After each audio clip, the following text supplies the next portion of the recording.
I stepped off the wooden walkway, my feet hitting chilly sand. Just ahead, the vast indigo ocean beckoned. Intoxicated by its beauty, I breathed in deeply and then exhaled. Oh, I could smell, could taste the fall coming, and it felt exhilarating. A few hours ago, the Long Island sun was overpowering and crowds of people impeded any walking I wanted to do. It seemed millions of rambunctious children were everywhere, watched over by cranky adults, disgruntled by too much sun, sea, and Labor Day beer. But now, the beach was all but deserted, save for what looked like a father and his 3 young daughters at the shoreline, still aching for a swim, their towels and things in a pile behind them. This was the time I liked the beach best, just after dusk, with a fiery, sinking sun to the west and the leaching of all color, leaving only the palest shade of gray to the east. There is a comfort for me in this particular kind of isolation, and I have never felt afraid on a deserted beach. I don't swim in Long Beach waters at night, though, because the darker it gets, the more the waves resemble long, black, white-tipped fingers, eager to pull me down with their undertow. We had arrived at the cabanas later than planned, which turned out to be a good thing. At a particular point in late afternoon, suddenly everyone departed, off to other parties or barbecues. No more baseball games broadcast from radios. No more crying children. I could hear the gulls again. Sitting across from me at one of the sun-bleached picnic tables, Miguel, my brother-in-law and a school psychologist, asked what I would be teaching my writing students at Berkeley Business College for the last 2 weeks of the quarter now that I was camping for NYU. I told him about the class's last topic, which was to write an essay about something that had changed them. There was one student in particular, Nina, who had joined the class quite late, a month into the quarter. She was a heavy woman, not very tall, Dominican, about 25 years old. She was a single mother with a 2-year-old daughter. Her essay described being sexually abused by her father from the age of 2, which robbed her of the ability to speak. And this reminded me of the author Maya Angelou, but Angelou stopped speaking by choice, believing her voice was responsible for her rapist's death. Months passed before her mother took Nina to the doctor, who discovered sores on her mouth and vagina. When he told Nina's mother he suspected abuse, she responded by saying that could not possibly happen in her house.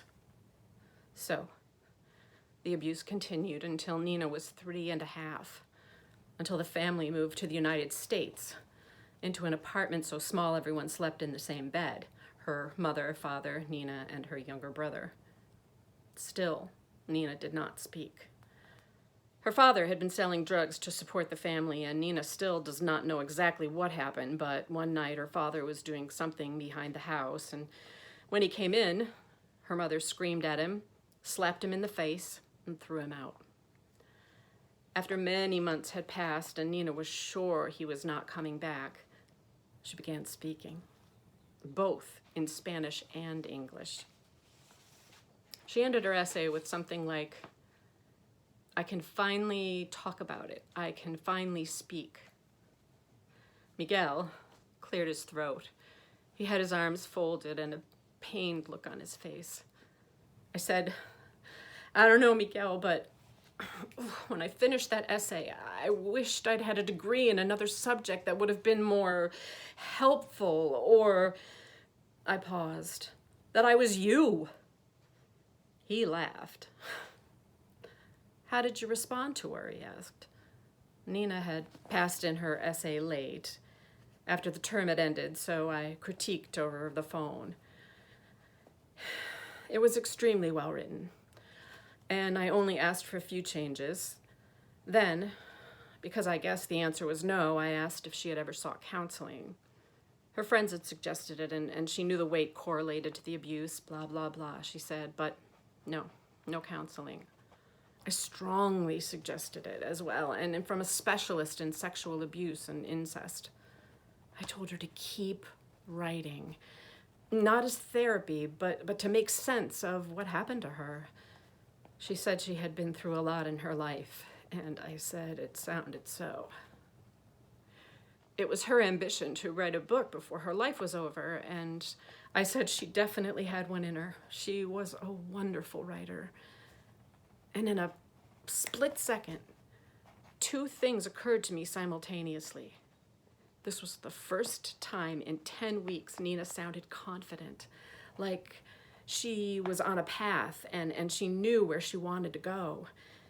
And that it was odd for her at 25 to use words, "before my life is over." Then she said to me, "I tested positive." "Positive for what?" I asked.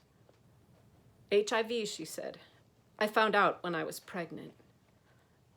I could not bring myself to ask whether her daughter was positive or not. Instead, I said something like, "Oh," Michael said. I shrugged my shoulders. That's right. "Oh," is exactly what I said. Oh, I got off the phone with her and I just wanted, I wanted, I shook my head. What I had done for Nina was nothing. "Well," Mikael said, "you encouraged her to keep writing and to get counseling. You gave her permission to write about it, a safe place where she can go to." "Yes, to make sense of what happened to her, or just to get it out so she doesn't have to hold on to it." I was silent. To me, it sounded puny.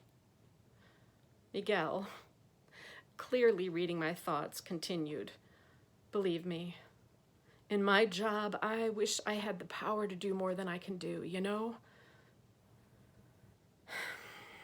It was then that I went for a walk. Standing on the shore, I tiptoed to the water, then raced back to the sand as the incoming tide chased me. A game I used to play as a child that made me breathless with laughter was coming fast. A few feet away from me, the three girls in the water now were jumping up and down, splashing each other, shrieking, and appeared to be climbing all over their father, intent on not drowning the poor man, who was laughing despite the fact that he was clearly outnumbered. And suddenly, I saw the pile of towels and clothes that the family had left once safely on shore slide by me, lifted up by water. One more wave and their belongings would be gone. I raced to save them, and in the process lost the game.